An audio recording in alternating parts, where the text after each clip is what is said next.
Boa noite, tudo bem? Bem-vindo a mais um encontro online sobre pedagogia e superdotação.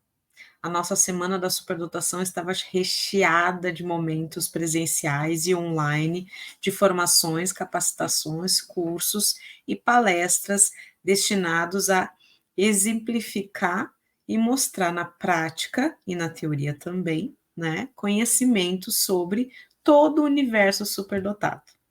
A gente falou sobre superdotação com autismo, superdotação com TDAH, que são as duplas excepcionalidades de maior grupo no contexto brasileiro.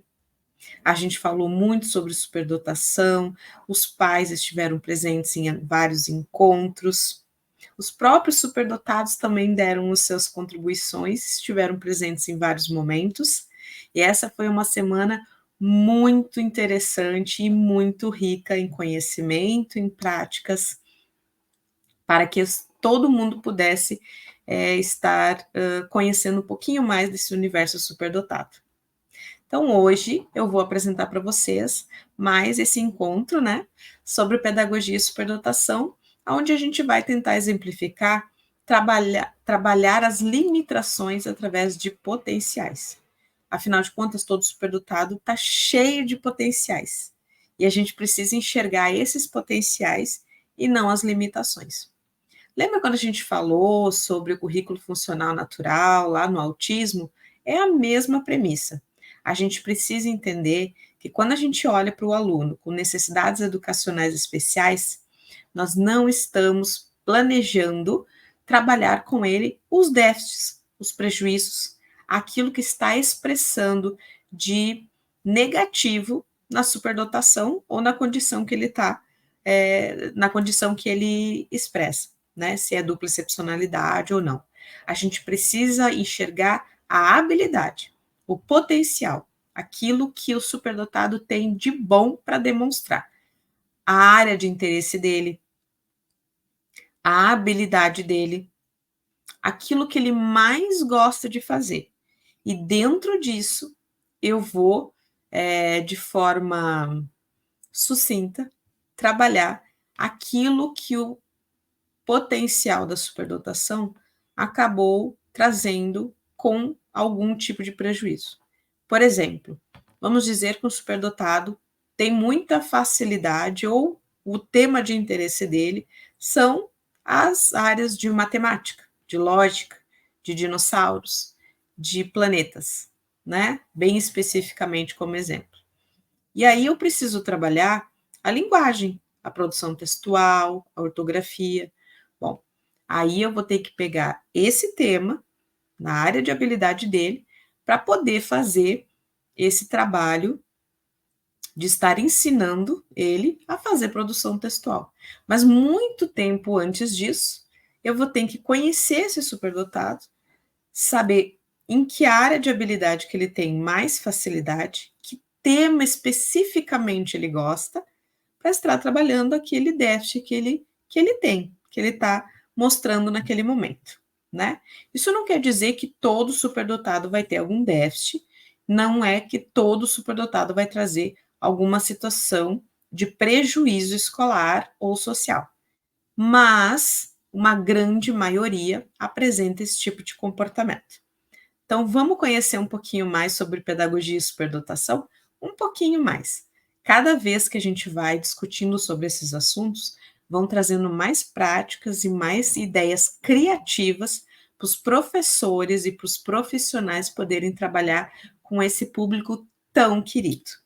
Então, eu sou Tassiana Live, eu sou professora pedagoga de formação, especialista em altas habilidades e superdotação, especialista em TDAH e autismo. Também sou psicanalista em saúde mental e sou agora mestranda em ciências da educação. Sou de Caxias do Sul. Eu estou usando óculos vermelhos, uma roupa de gola vermelha, meu cabelo é curto, loiro escuro, e eu estou aqui, atrás de mim tem uma cadeira preta com verde e uma janela para fazer fundo à minha apresentação, tá bom?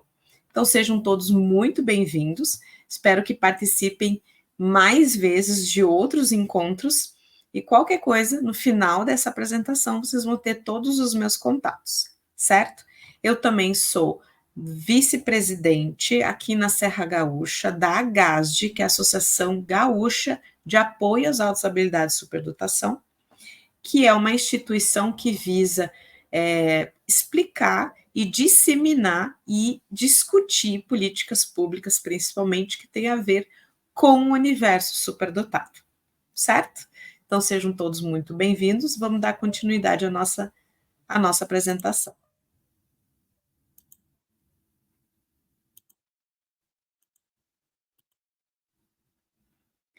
Então, quando a gente está falando sobre a educação de talentos, todas as pessoas logo pensam que é um grande desafio. Isso não é muito incomum de se ouvir dos professores.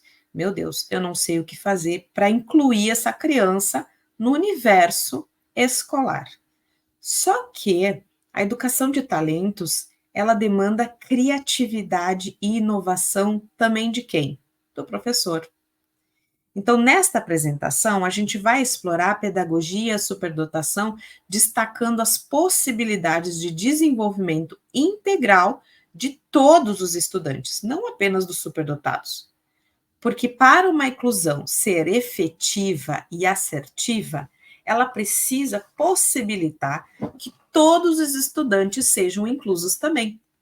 Isso é um trabalho socioemocional e de socialização extremamente importante para todo superdotado. Então, vamos juntos descobrir novas abordagens e estratégias para potencializar o aprendizado de todas as crianças. Eu trouxe para vocês uma linha de raciocínio. Eu preciso que vocês compreendam, desde as competências gerais que a BNCC demanda trabalhar, até como que a gente faz isso. Quando a gente estuda pedagogia, magistério, né, as graduações que nos fazem professores, a gente não tem a prática da criatividade muito arraigada. A gente precisa transformar a pedagogia numa pedagogia hoje diferenciada. Nós precisamos entender que as competências gerais da BNCC estão lá e precisam ser essencialmente desenvolvidas enquanto eu estou ensinando matemática, português, biologia, ciências, história, geografia e todas as outras habilidades, né, os componentes curriculares que a BNCC traz.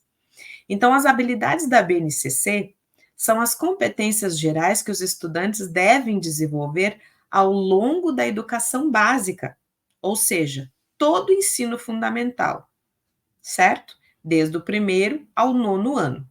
O que a gente precisa essencialmente trabalhar? O conhecimento, obviamente, conhecimento de todas as disciplinas, né, e seus componentes curriculares. Mas eu preciso também trabalhar com o estudante o pensamento científico, o pensamento crítico, criativo dele.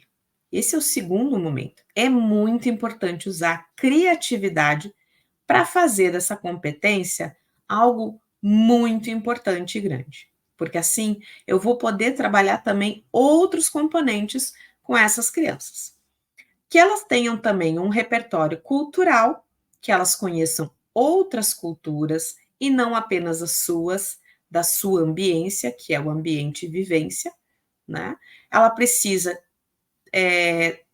estar lidando e estar treinando a sua comunicação, porque a gente vai precisar que essa criança se comunique de maneira clara, assertiva, contundente, robusta.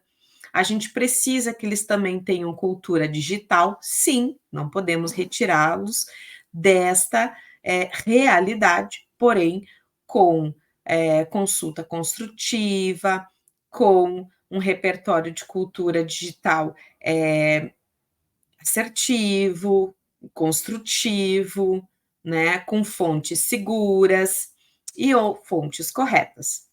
O trabalho e projeto de vida dessas crianças também deve ser trabalhado, porque elas precisam estar se adequando para as transformações do mercado de trabalho que estão logo ali adiante, na pré-adolescência e na adolescência. Elas precisam também estar trabalhando de forma muito forte a argumentação.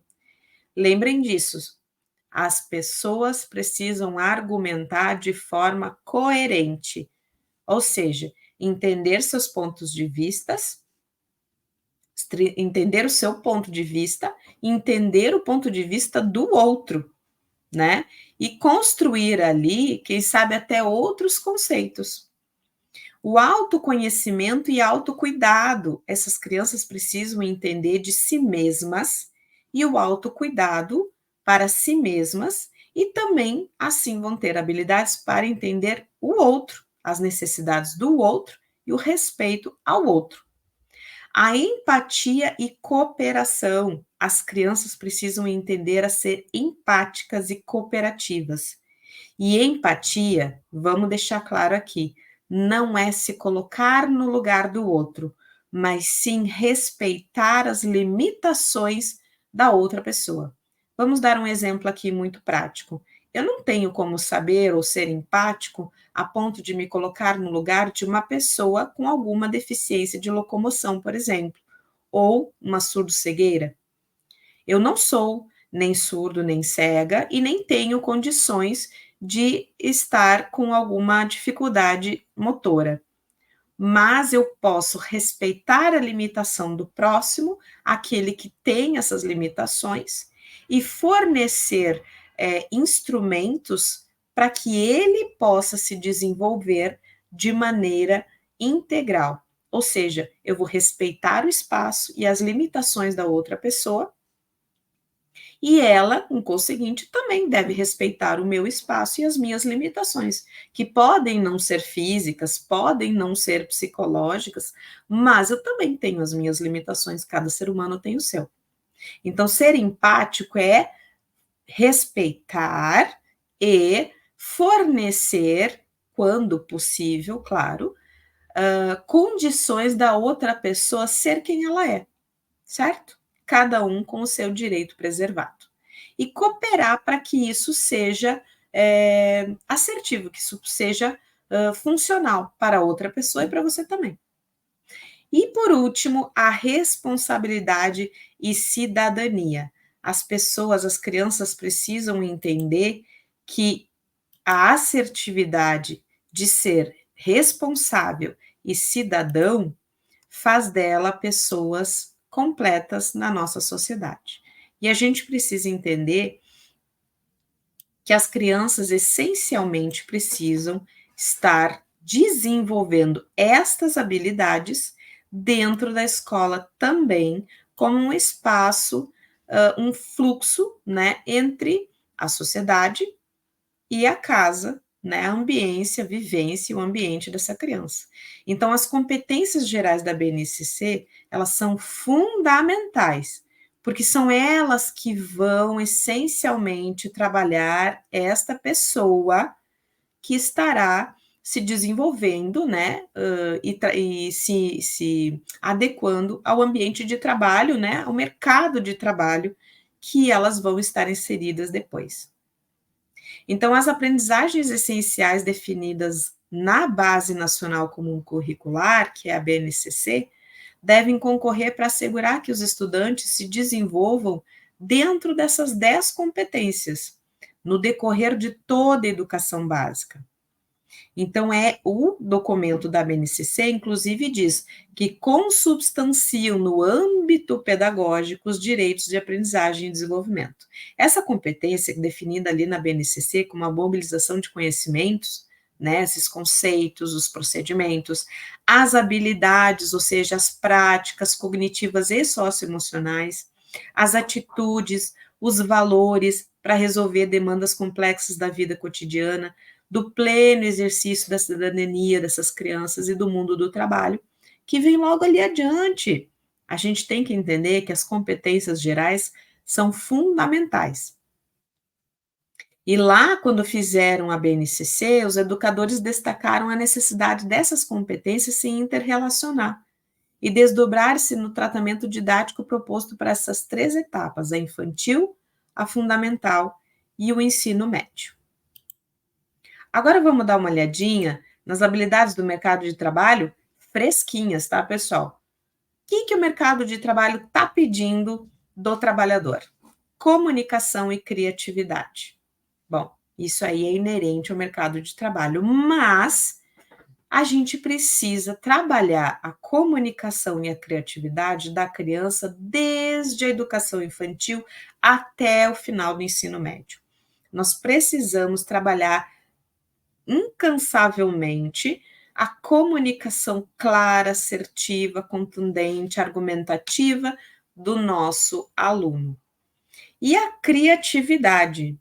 Criatividade é algo muito importante dentro do mercado de trabalho. A gente precisa de profissionais que tenham flexibilidade cognitiva, que tenham controle inibitório, ou seja, que possam estar trabalhando suas impulsões e que possam, de maneira produtiva, estarem sendo muito criativos, mesmo num ambiente que não coopere para a criatividade, porque ideias geram propostas, propostas trabalham com pessoas. E se você não sabe trabalhar com pessoas, bom, você não está pronto para o mercado de trabalho. Inteligência emocional. A criança precisa ter inteligência emocional. E o trabalhador também precisa ser inteligente emocionalmente. Ele não pode reagir de forma desordenada, né, e descomunal diante de qualquer demanda, problema ou dificuldade dentro do trabalho. Assim, dentro da escola, a mesma premissa. Se eu estou trazendo problemas e desafios para as crianças, elas têm que ter inteligência emocional para lidar com essas demandas, porque o mercado de trabalho se dedica muito à resolução de problemas, à resolução de situações, problemas, né? E a gente precisa entender que é para isso que a gente está indo trabalhar, certo? A gente está indo trabalhar para ganhar o nosso salário, para sermos úteis na sociedade, para utilizarmos o nosso conhecimento em prol da sociedade, do outro, né? E para isso a gente precisa ter também inteligência emocional. Autonomia e liderança. Bom, autonomia diz respeito a eu vou fazer tudo que eu quero? Não é assim. Autonomia é eu ter o poder de ser proativo, certo?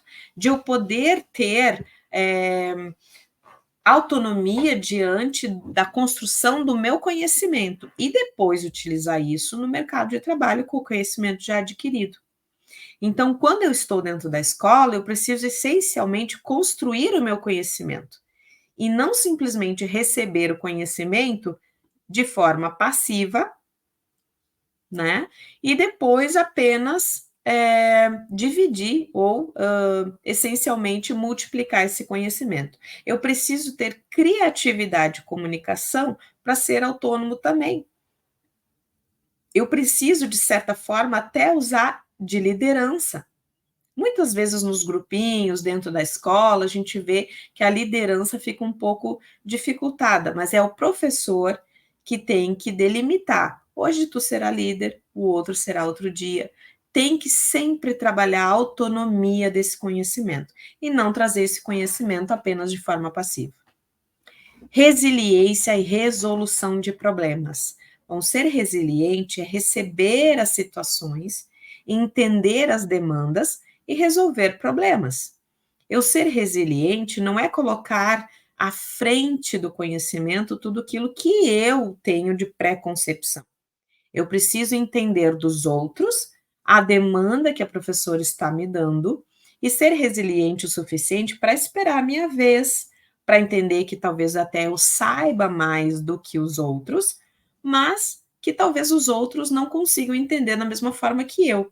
E o professor precisa entender que o superdotado também traz pré-concepções, muitas vezes sobre muitos assuntos.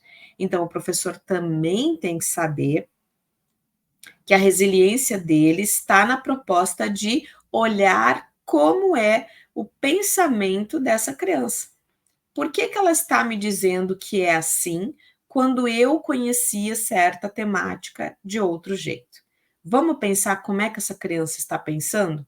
Então, trazer essa pergunta de volta para para o superdotado, há grandes chances de você criar outros tipos de potenciais. Quando a gente leva a questão de volta para o superdotado, geralmente ele devolve essa competência, essa potencialidade através de outro formato, que talvez você não tenha percebido na hora de você dar a sua temática, e outras crianças vão se valer desse conhecimento e que talvez não tenham colocado, né, expressado essa dúvida. Então, ser resiliente não parte apenas, claro, da criança superdotado, da pessoa que está ali aprendendo, mas parte do professor também entender como cada um aprende, cada um pensa.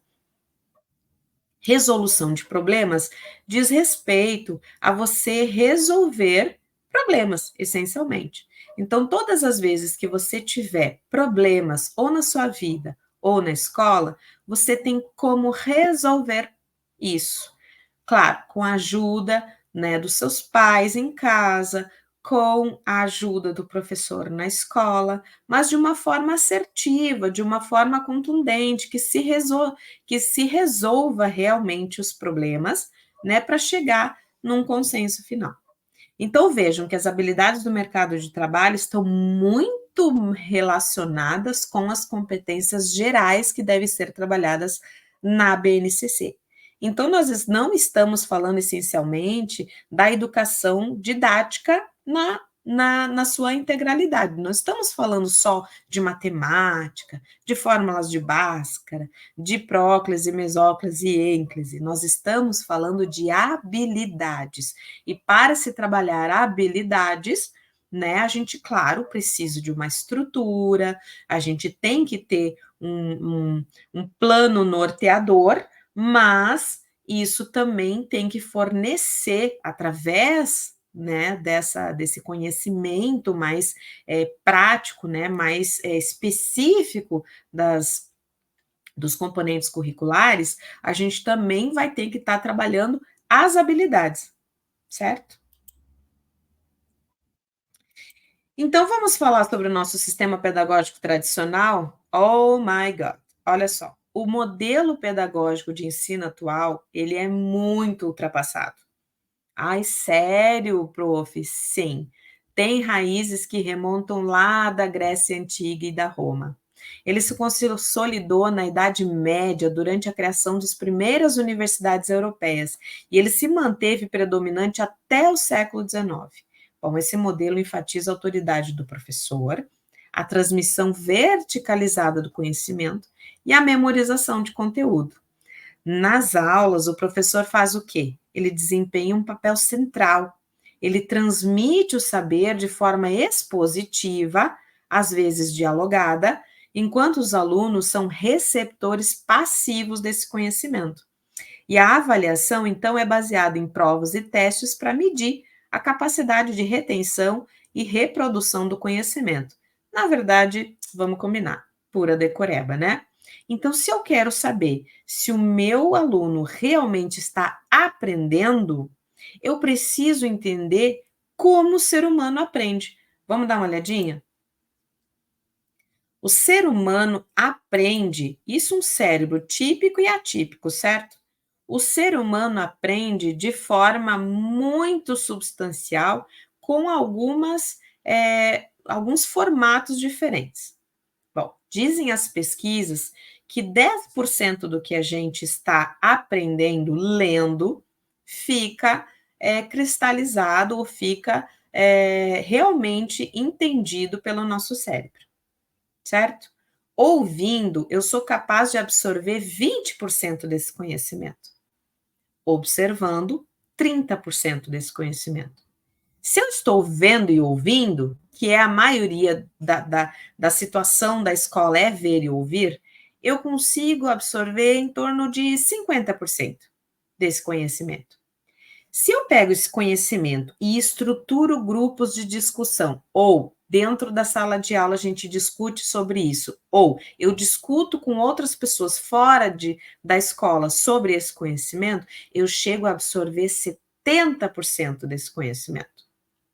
Se eu estou fazendo, praticando e e colocando em prática realmente, né, aquilo que eu estou aprendendo, eu chego a absorver 80% do conhecimento. Absorção, tá, gente? Não é decoreba, é realmente aprendizado. E se eu, junto a isso, ensinar aos outros aquele conhecimento que eu tenho adquirido, eu vou absorver substancialmente 95% desse conhecimento. Por isso que quando vocês estão dando aula e vocês já sabem, vocês já ensinaram pelo menos uma outra turma sobre aquele componente curricular que vocês estão dando, na próxima aula fica muito mais fácil de falar sem olhar para slide nenhum, sem olhar para livro nenhum, porque vocês já absorveram 95% daquele conhecimento. Viram só como é que o cérebro aprende? Então necessariamente eu preciso fazer o quê? Eu preciso fazer de 50% para cima. Eu preciso discutir com os outros, eu preciso praticar aquele componente curricular e eu preciso ainda ensinar aos outros. Como é que eu vou fazer isso, prof? Bom, eu posso fazer trabalhos e apresentar para os outros, mas de forma ativa, certo? Isso é muito, muito eficaz dentro da sala de aula. Vamos falar sobre o enriquecimento. O enriquecimento é o recurso hoje mais potente e de maior sucesso para a aprendizagem integral de qualquer aluno. Claro, enriquecimento hoje, dentro da educação especial, só está previsto para as crianças que são público-alvo da educação especial. Mas vamos pensar de uma forma generalista. E se esse enriquecimento fosse feito dentro da sala de aula, para todo aluno? Na teoria piagetiana, vamos lembrar lá para trás? Ou por uma concepção teórico-construtivista, a gente deve nos lembrar o que é psicogênese. Vocês lembram o que é isso? Quando as crianças atingem um determinado nível de desenvolvimento, é porque elas já passaram pelos estágios anteriores, e isso muito tem a ver com o superdotado, que muitas vezes tem essa situação de já ter um conhecimento e já ter passado por esses estágios anteriores daquilo que você está dando como componente curricular. Então, para Landau, um bom sistema educacional deve adaptar-se às necessidades da criança, estimulando a sua potencialidade e fortalecendo as suas fraquezas. A gente não vai falar sobre as fraquezas das crianças, a gente vai estimular a potencialidade, a habilidade, que em contrapartida, enquanto eu estou trabalhando a habilidade e o potencial, a fraqueza vai se esvaindo, certo? Pode ser de forma estruturada, pode ser de forma livre, mas sempre de forma pensada pelo professor, com criatividade, para que essas crianças todas, que cada uma tem a sua fraqueza, vão sendo trabalhadas num plano de fundo, né? As fraquezas vão sendo trabalhadas no plano de fundo e não como o foco central da atividade que vocês estão proporcionando para as crianças. Então, criar espaços diversificados de aprendizagem, atividades orientadas e que sejam desafiadoras, e, gente, desafiador é aqui. Quando eu falo desafiador, os professores dizem: meu Deus, o que eu vou ter que trazer para dentro da sala de aula? Não é nada demais, gente. Tudo que tem a ver com o nível do conhecimento daquela criança, a partir dali, na nivelação, quando a gente faz nivelação da criança para ver até onde ela sabe, a partir dali, tudo que eu der para ela vai ser desafiador. Então, eu não estou falando aqui para levar para dentro da sala de aula o foguete da NASA ou o melhor computador de informática, né, da atualidade, o mais moderno, não é isso. Eu não preciso fazer coisas mirabolantes. Eu preciso entender dos meus alunos qual é a média de conhecimento da maioria e fazer com que eles sejam desafiados a partir dali. Porque todos os alunos têm um pré-conhecimento das coisas, mesmo que sejam componentes curriculares específicos. Às vezes, eles pensam de forma própria, autônoma. E é muito interessante perguntar, questionar para eles o que eles conhecem. Então, significativos para os alunos é uma possibilidade para o enriquecimento da formação de todos os estudantes. Então, mesmo que um aluno não apresente de início características de superdotação, olha só, atividades que desafiem e que o envolvam farão com que surjam com o tempo os talentos criadores. A escola não pode continuar como mero espaço de transmissão de conhecimento. A gente precisa produzir conhecimento. Isso é tarefa crucial dos espaços de ensino e aprendizagem. Isso dá asas para todos os alunos. Então, um modelo de ensino não diz respeito apenas aos superdotados, como a gente vinha falando até agora, nem a uma metodologia perfeita, estática e inerte. Ela precisa contemplar as atipicidades e tipicidades de todo ser humano, acompanhar as mudanças, acompanhar os métodos. Deve reconhecer o papel ativo do estudante na construção do seu conhecimento, na participação cooperativa, no trabalho socioemocional diário, no estímulo constante à criatividade, na formação moral, cultural e pessoal dos indivíduos, no respeito às diversidades, porque sendo neurotípicos ou neuroatípicos, toda criança tem as suas potencialidades e suas habilidades. Portanto, é de extrema importância a prática pedagógica pautada na profundidade e na amplitude escolar, onde o professor seja a guia da aprendizagem, dos métodos eficazes de absorção do ensino e de apropriação do seu potencial. A produção do conhecimento deve ser uma constante nos espaços pedagógicos. O saber deve ser algo motivador, enriquecedor e flexível. Tem que ser criativo. Se nós estamos falando de pessoas divergentes e na sua diversidade divergentes, nós estamos falando de criatividade essencialmente. Há uma urgente necessidade de mudança no sistema de ensino atual, devendo-se considerar, ao apresentar os componentes curriculares, o autoconhecimento, a gestão das emoções e o estabelecimento de relações mais saudáveis com o outro através do trabalho socioemocional, que é tão importante. Então, as metodologias precisam acompanhar os objetivos pretendidos, claro. E se queremos que os alunos sejam proativos, nós precisamos adotar metodologias em que os alunos se envolvam em atividades cada vez mais complexas, em que tenham que tomar decisões e avaliar os resultados com o apoio de materiais relevantes. Se queremos que sejam criativos, eles precisam experimentar inúmeras novas possibilidades de mostrar essa iniciativa de ser criativo. Quando a gente está falando de pedagogia diferenciada, nós estamos falando de uma pedagogia que oferece oportunidades para atender às necessidades específicas dos alunos superdotados e de todos os demais. A gente tem que promover desafios intelectuais e estimular a criatividade de todo aluno. Estratégias como aprendizagens baseadas em projetos e enriquecimento curricular vão maximizar o potencial de todos os estudantes de vocês. Estratégias inovadoras. Quando estamos falando sobre estratégias inovadoras, a gente tem que explorar estratégias na educação de talentos, que é essencial para promover um ambiente estimulante e enriquecedor.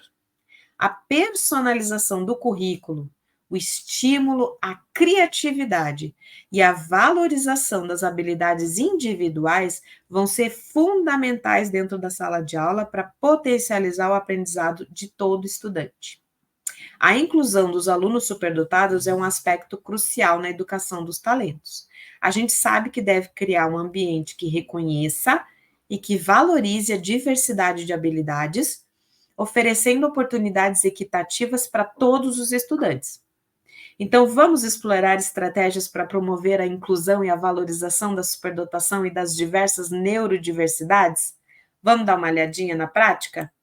Então, eu trouxe para vocês uma galeria de práticas. E aqui eu coloquei as disciplinas mais relevantes, com ideias para vocês promoverem a criatividade em sala de aula, a proatividade, o, a, a proatividade do aluno, né? E a argumentação deles também. Então, a gente precisa saber o que fazer. Eu vou dar algumas ideias. Por exemplo, vamos lembrar de Jean Piaget?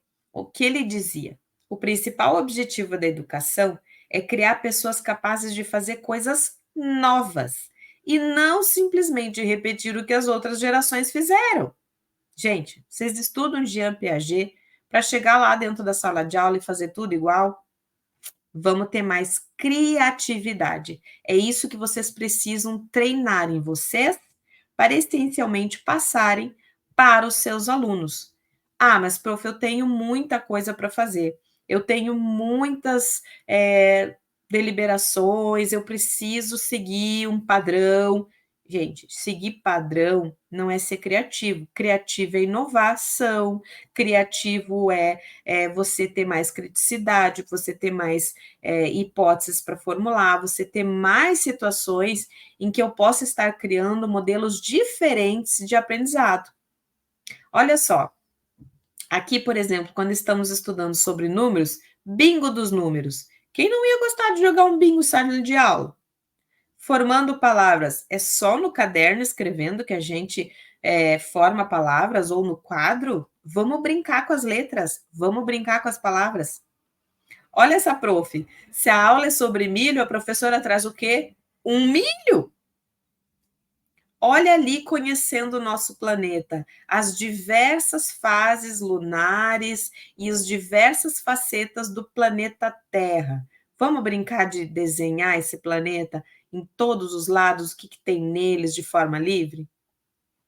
Olha aqui as fases da lagarta até chegar a ser borboleta. Que legal, feito em massinha.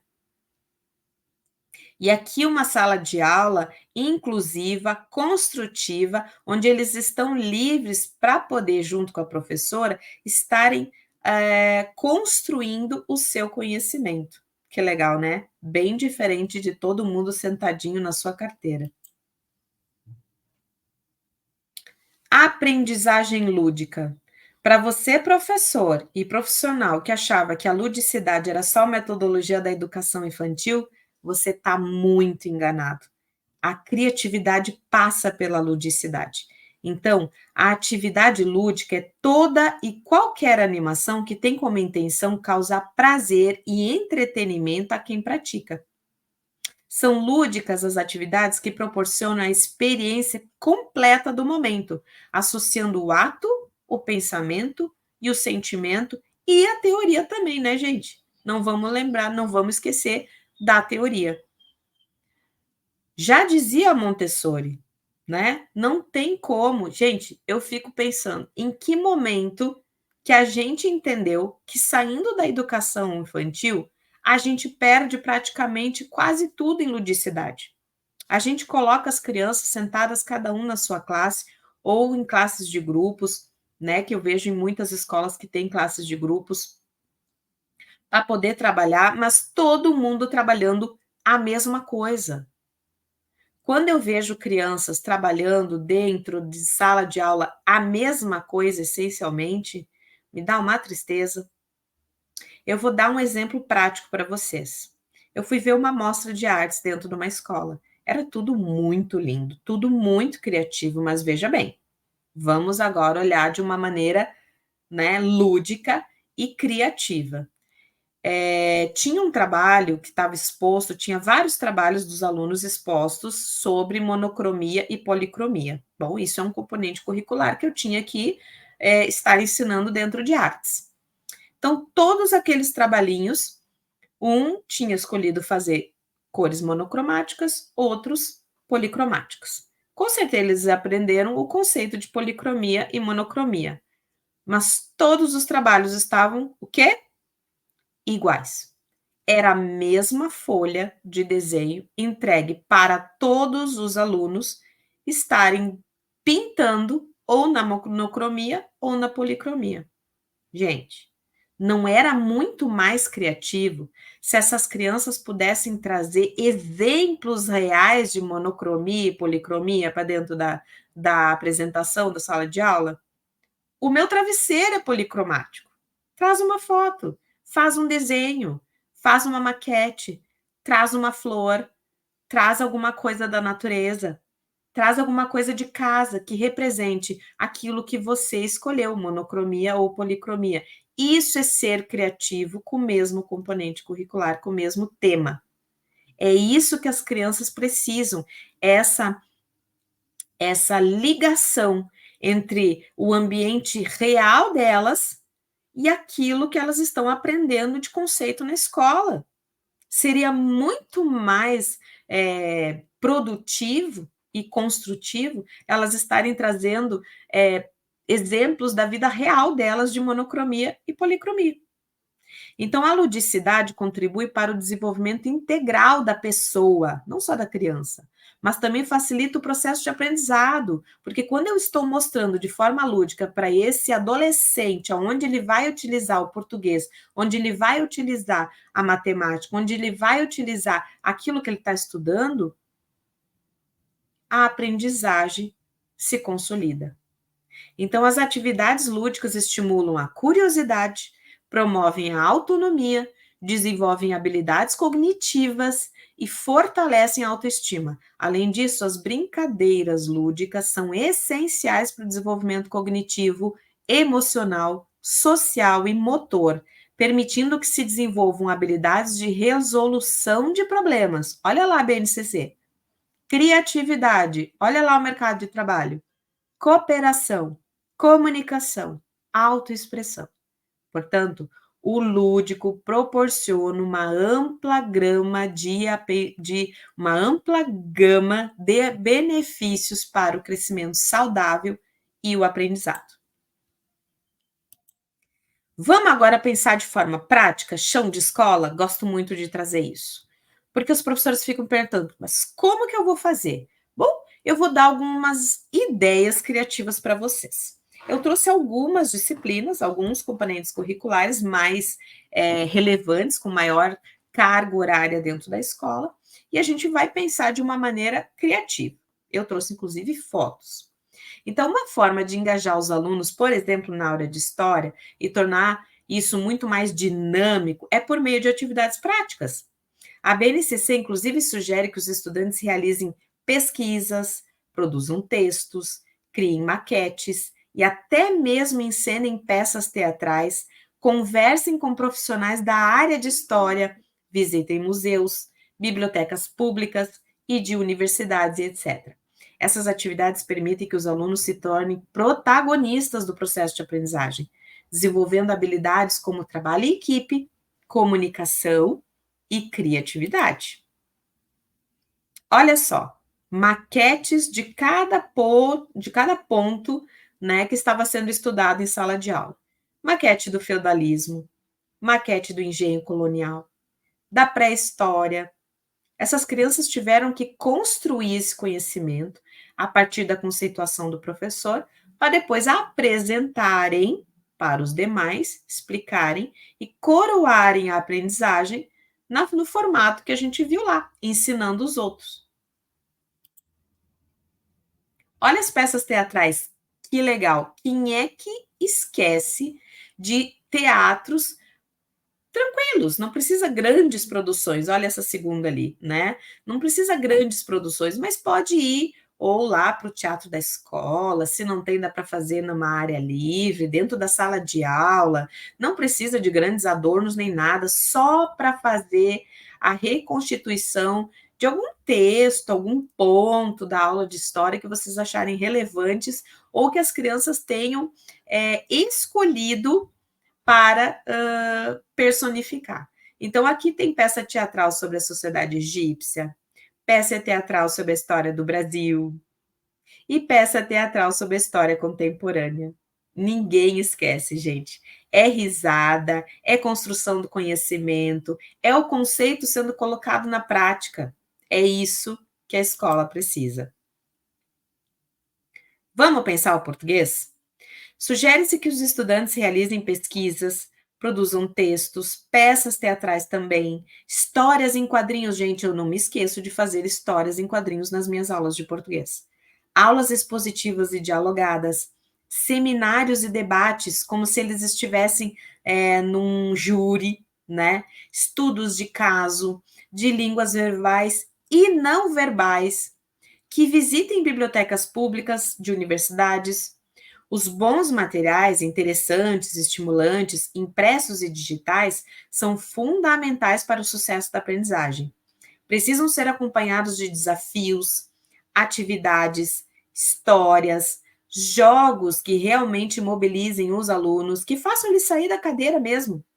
Em cada etapa, que lhes permitam caminhar em grupo, colaborativamente, sozinhos, uma aprendizagem personalizada, utilizando as tecnologias mais adequadas e possíveis em cada momento. Eu acho muito importante a comunicação não verbal também, porque nós temos um contingente muito grande de pessoas necessitando desse tipo de habilidade expressiva. Então, olha esse livro de contação de história interativa. Eu consigo construir o meu livro e eu posso fazer inúmeras histórias com os instrumentos que tem ali dentro, com esses objetos que tem ali dentro, aquilo que foi feito em feltro ou em sucata. Eu estou construindo o meu conhecimento e também estou construindo histórias para depois eu fazer produção de texto estruturada. Olha ali, olha que ideia legal nessa segunda foto.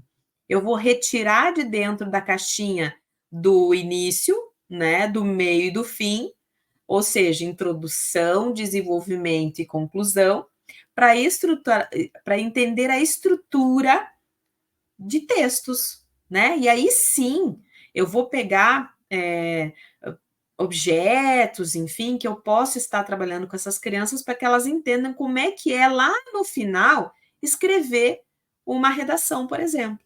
A redação em si é lá no final, gente. Eu preciso estruturar isso muito tempo antes. Eu preciso que ele molde na cabeça dele, que ele seja criativo o suficiente para que ele possa fazer histórias na cabeça e colocar em algum lugar. Eu vejo muitos adolescentes com muita boa criatividade na cabeça, sem saber como colocar isso no papel. E não é só a estrutura, introdução, desenvolvimento, conclusão, mas eles não sabem como expressar a história, aquilo que eles têm na cabeça. Isso é muito comum da gente ver. Olha aqui trabalhando com mímica para estimular a criatividade na construção de histórias. Então, uma criança faz mímica, o professor faz mímica, aí os alunos vão criando histórias e eles vão se divertindo porque são criadas histórias engraçadas. Ou assim, ó, o professor vai fazendo mímica, aí as crianças, uma por uma, vão fazendo aquela história acontecer, né? Uma diz uma partezinha, outro diz a outra partezinha, tudo com mímica que o professor vai colocando e eles vão criando uma história. E no final, a turma inteira construiu uma história engraçada, divertida, criativa. Vamos falar de matemática? Sugere-se que os estudantes realizem pesquisas, que produzam jogos, histórias em quadrinhos também, visitem bibliotecas públicas de universidades, conheçam profissionais da área de matemática, que eles possam entrar em contato com contadores, com matemáticos, com professores, com engenheiros. Tragam para dentro da sala de aula essas situações reais, onde a matemática é colocada no mundo profissional. Resolução de problemas, atenção e foco, proatividade, pensamento criativo, trabalho em equipe, empatia, cooperação e liderança vão ser todos trabalhados quando estamos trabalhando a matemática. Olha que legal!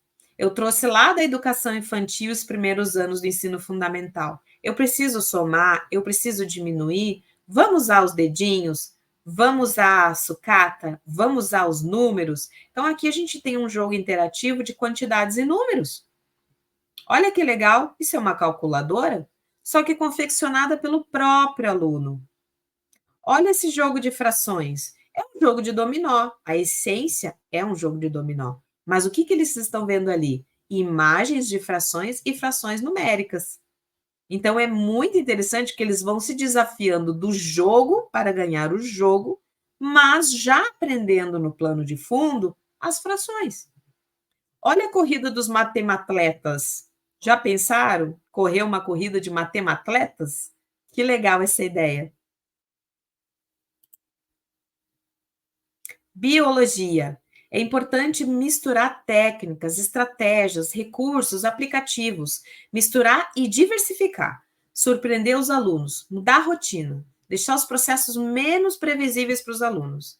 Discussão de temas e tópicos de interesse para a formação profissional dessas crianças, trabalho em equipe com tarefas que exigem colaboração de todos, estudos de caso relacionados com áreas de formação profissional específica, debates sobre temas da atualidade, geração de ideias, brainstorming, gente, outra metodologia ativa de ensino para buscar a solução de um problema, monitoria, tutoria, todos podem fazer. Produção de mapas conceituais para esclarecer e aprofundar conceitos e ideias, modelagem e simulação de processos e sistemas típicos da área de biologia, criação de sites, de redes sociais visando a aprendizagem cooperativa, elaboração de questões de pesquisa na área científica e tecnológica. Olha quantas coisas dá para fazer só em biologia. Olha o ciclo de água todo em maquete. Que legal poder pegar no ciclo da água e entender como que ele funciona. Olha a visitação a laboratórios de biologia, a gente não tem mais laboratório dentro das escolas, a gente precisa resgatar isso urgentemente. Laboratório de biologia, ciências em si, né? Física e química, é necessário e não desimportante. É necessário, é fundamental. Quem aqui não lembra da sua escola, onde vocês iam no laboratório colocar em prática o que vocês estavam recebendo de conceito? Olha esse jogo de genética quando está falando de cariótipos. Que legal, né? No fundamental, ensinos finais. Então, é possível fazer jogo com isso, mas eles têm que construir e já vão no plano de fundo aprendendo sobre cariótipos. Física. Atividades para motivação e contextualização. Os alunos precisam querer fazer o projeto, se envolver emocionalmente, achar que dão conta do recado e se esforçarem. Atividades de brainstorm, de novo, espaço para criatividade, para dar ideias, para ouvir os outros, acolher o que os outros vão dizer também, escolher o que e como vão produzir, saber argumentar, convencer. Atividades de organização, divisão de tarefas, responsabilidades, escolha de cursos que serão utilizados na produção, nos registros, elaboração de planejamento. Olha quanta coisa a gente já está trabalhando aqui, gente. Eu não preciso especificamente dizer o que eu vou trabalhar, eu só estou fazendo. Atividades de registro e reflexão, autoavaliação, avaliação dos colegas, reflexão sobre a qualidade dos produtos e processos, identificação de necessidades de mudanças de rota, flexibilidade cognitiva, atividades de melhoria de ideias, pesquisa, ideias de outros grupos, incorporação de boas ideias e práticas. Atividades de produção, aplicação do que estão aprendendo para gerar os produtos. Atividades de apresentação e ou publicação do que foi gerado, com celebração e avaliação final. Olha que legal! A gente pode fazer o laboratório de experiências físicas. Cada um traz uma ideia e cada um traz a sucata para fazer o seu laboratório de experiências físicas. Olha as crianças aprendendo como retirar a casca do ovo com choque térmico. Choque térmico é o conceito, mas vamos ver como ele funciona na prática? Isso é maravilhoso. Olha aqui nos anos finais, correntes de convecção. Esse professor está de parabéns. O que ele trouxe para dentro da sala de aula? Para entender como funciona a teoria, eu preciso ver na prática. Eu preciso estar fazendo, praticando e coroando a minha aprendizagem. Vamos falar de química? Uma das que eu mais gosto. A diversidade de técnicas pode ser útil se bem equilibrada e adaptada entre o individual e o coletivo. Cada abordagem do professor, problemas, projetos, Design, jogos, narrativas têm importância, mas não pode ser superdimensionada como sendo a única. A analogia de um cardápio alimentar pode ser ilustrativa. Por exemplo, uma alimentação saudável pode ser conseguida com uma receita básica única, mas se todos os dias a gente repetir o mesmo menu, torna-se insuportável, gente. Toda aula sempre a mesma técnica de ensino não dá para engolir. A variedade e combinação desses ingredientes são componentes fundamentais do sucesso de um bom projeto alimentar, assim como do educacional. Laboratórios de química são extremamente importantes nesse processo. Gente, botar a mão na massa, oficina mão na massa. Vamos colocar em prática, essas crianças têm que sair da cadeira. Eu sempre trago para vocês fotos de diversos níveis da educação, desde a infantil até os primeiros anos, até os anos do ensino final e ensino médio. Então, olha só as crianças aprendendo a cozinhar e aprendendo química. Já estão aprendendo química desde pequenas. Como que se faz as coisas acontecerem? Laboratório de experiências químicas, olha que legal. Esse foi feito inclusive em casa, dentro da escola também dá para fazer bicarbonato, vinagre, reação química. Fórmulas químicas, olha lá as fórmulas químicas colocadas na prática, não é só descritas no caderno. Precisa também fazer na mão. Geografia. O método ativo envolve a construção de situações de ensino que promovam uma aproximação crítica do aluno com a realidade, a opção por problemas que geram curiosidade e desafio, a disponibilização de recursos para pesquisar problemas e soluções, bem como a identificação de soluções hipotéticas mais adequadas à situação e a aplicação dessas soluções. Além disso, o aluno deve realizar tarefas que requeram processos mentais complexos, como análise, síntese, dedução e generalização. Olha o pessoal construindo um mapa mundi interativo. Eu posso entrar dentro do meu planeta e fazer as coisas que eu tenho que fazer. Aqui dá para fazer muitas coisas, muitas atividades práticas só dentro desse planetão. Olha essa maquete de planalto, nascente, leito e montanha. Vocês lembram quando a gente aprendeu esses conceitos? Olha ele na prática, vai lá com os seus alunos, coloca eles para saída de campo, para conhecer vegetações, relevos, planalto, nascente, leito, montanha. Vamos fazer um piquenique lá do lado de fora? Se isso não é possível, vamos fazer do lado de dentro. Alguns estudos sobre os métodos ativos e de enriquecimento do ensino-aprendizagem. Quando a gente está falando sobre isso, muitas pessoas me perguntam, mas isso tem estudo? Isso tem sucesso? Meu Deus, como é que eu faço? Né? Então, agora vocês viram várias práticas e eu vou trazer para vocês a base. O trabalho com métodos ativos de ensino favorece a interação constante entre os estudantes. Olha aí o socioemocional sendo trabalhado. A aula expositiva, na qual os alunos sentam-se em carteiras individuais e em que são proibidos de trocar ideias com os colegas, dá lugar a momentos de discussão e trocas.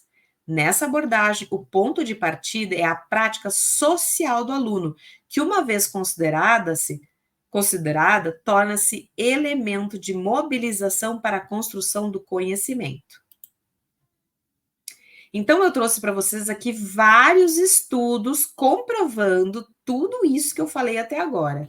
Claro, não vou trazer todos, vocês podem entrar no Google Acadêmico e procurar por metodologias ativas e como elas têm impactado com sucesso onde são implementadas. Preciso fazer de uma vez isso? Não, a gente pode implementar várias técnicas, escolher algumas, escolher uma, fazer cada período, né, trimestre, bimestre, enfim, fazer uma diferente.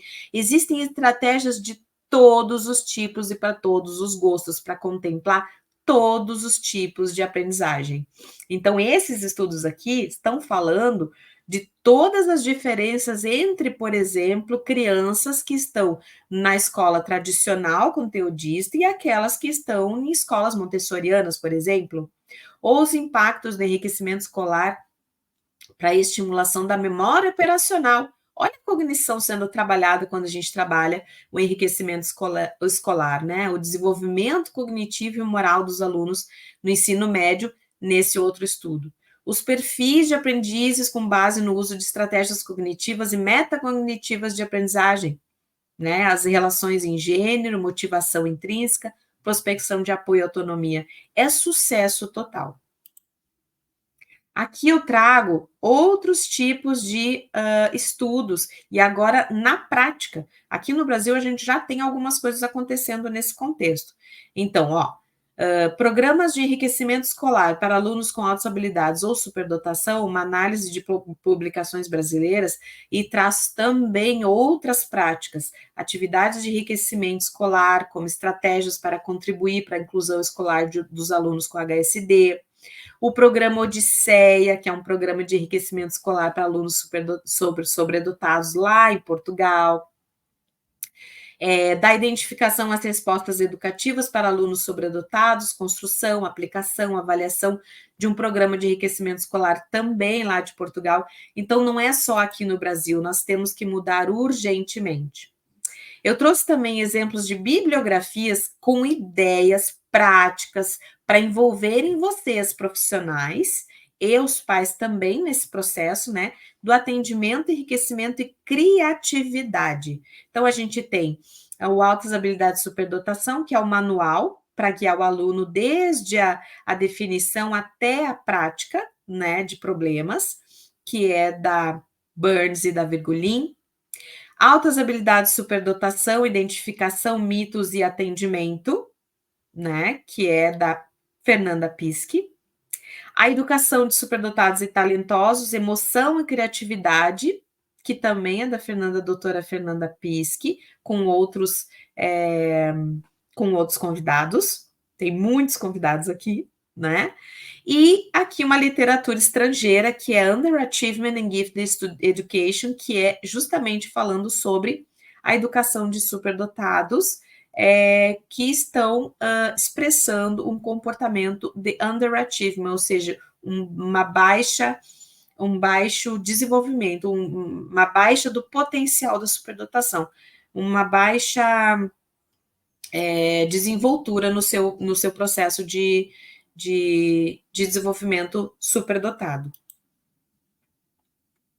E alguns exemplos reais, porque isso é muito interessante de trazer para vocês. Então, escolas que mostram novos caminhos estão mudando o modelo disciplinar por modelos mais centrados em aprender ativamente com problemas, desafios relevantes, jogos, atividades, leituras, combinando tempos individuais e tempos coletivos, projetos pessoais e projetos de grupo.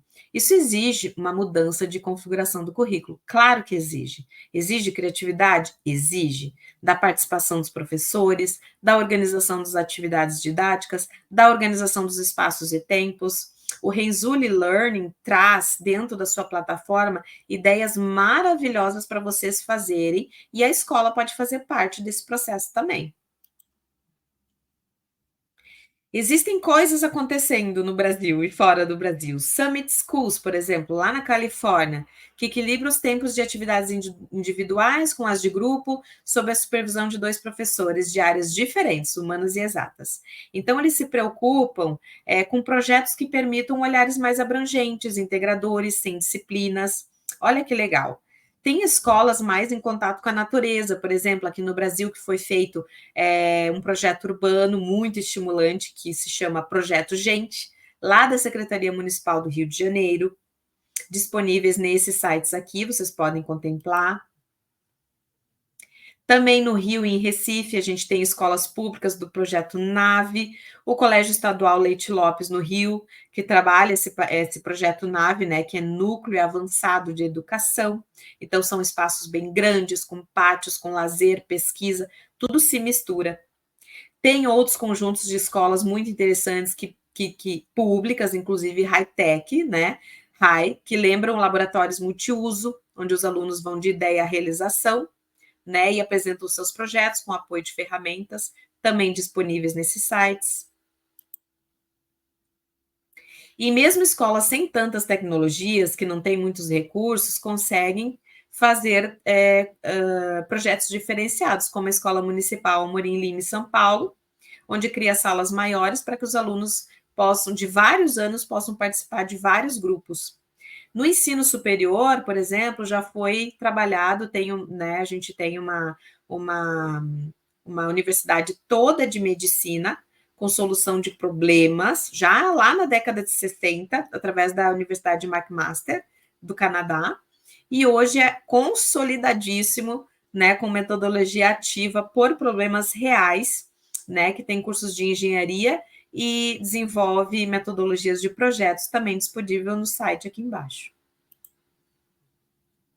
E aí, por último, eu quero mostrar para vocês um projeto que se chama Projeto Âncora, que é muito legal e vale muito a pena vocês tirarem um print aqui da tela e olharem todo o projeto na sua integralidade. Vejam que são crianças com baixos recursos econômicos que estão sendo atendidas e potencializadas nas suas habilidades.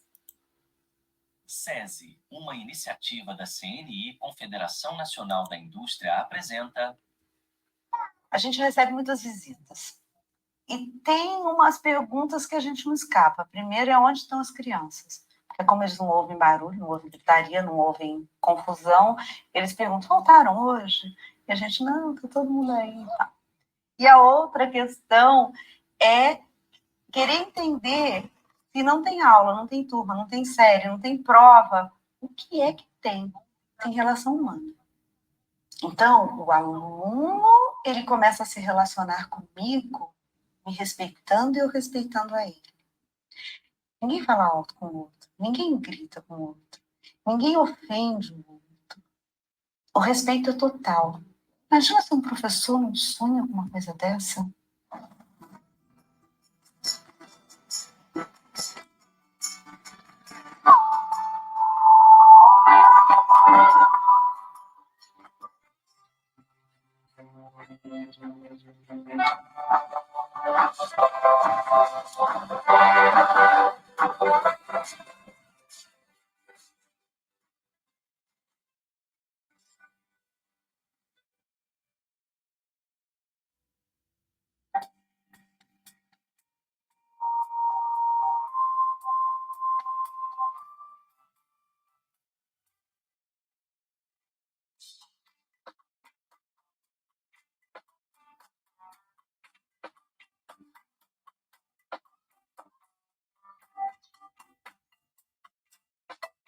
Porque aqui não é que nas outras escolas aqui. Hoje a gente vai fazer matemática e depois ciências. A gente não pega um lixo e todo mundo faz a mesma coisa.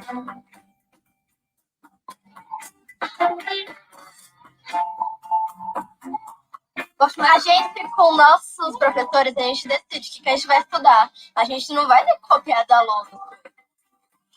A gente aprende com brincadeira também, não só com escrita.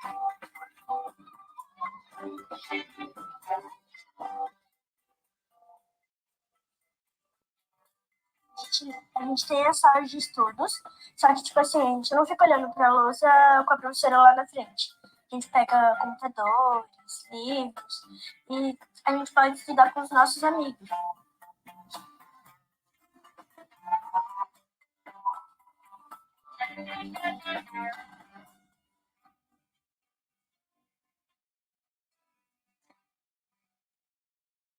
A escola atende em torno de 200 crianças. As crianças chegam por volta das 7h20 e saem por volta das 16h30. Por sermos uma ONG e termos convênio com o CMAS, CMDCA, que são os caminhos do serviço social para atendimento do público, e recebemos verbas referentes a esse serviço, nós só podemos ter ainda o público de baixa renda em situação de vulnerabilidade social, né, moradora do entorno. Não que acreditemos que isso seja o melhor, queremos ter aqui todos os públicos, né? A escola, ela não tem série, aula, turma, mas ela corresponde à educação infantil, ensino fundamental 1 e 2, e temos autorização para o ensino médio. Portanto, optamos por ainda não oferecer o ensino médio, e estamos consolidando o trabalho pedagógico para podermos atender um novo público. A escola, ela se organiza por núcleos de aprendizagem. Os núcleos são iniciação, desenvolvimento e aprofundamento. E o critério de transição entre os núcleos é o nível de autonomia conquistada nesse processo.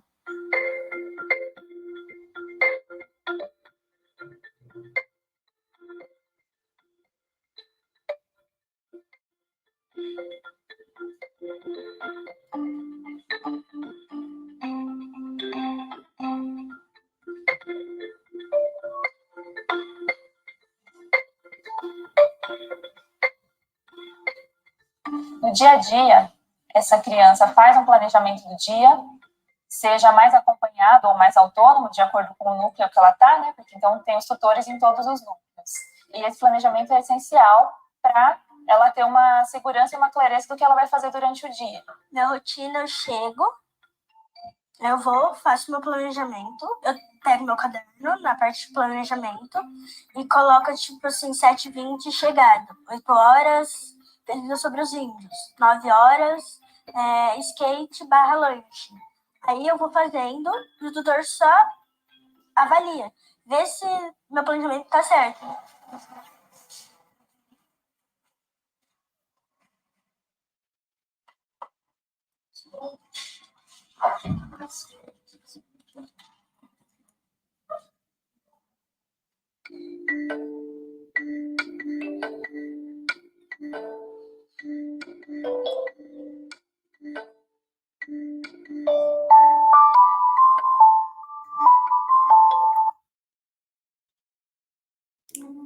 Pessoal, vocês amaram, né?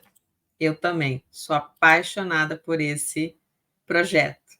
Então, posso dizer para vocês com certeza, não se esqueçam.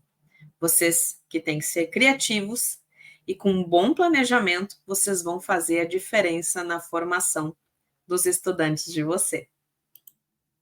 Então, eu espero que vocês tenham gostado da minha palestra, dessa apresentação, que ela possa promover em vocês a criatividade que vocês necessitem para estarem passando para os seus alunos também, que vocês possam olhar todo o vídeo sobre o projeto, porque aqui são muitos minutos, né?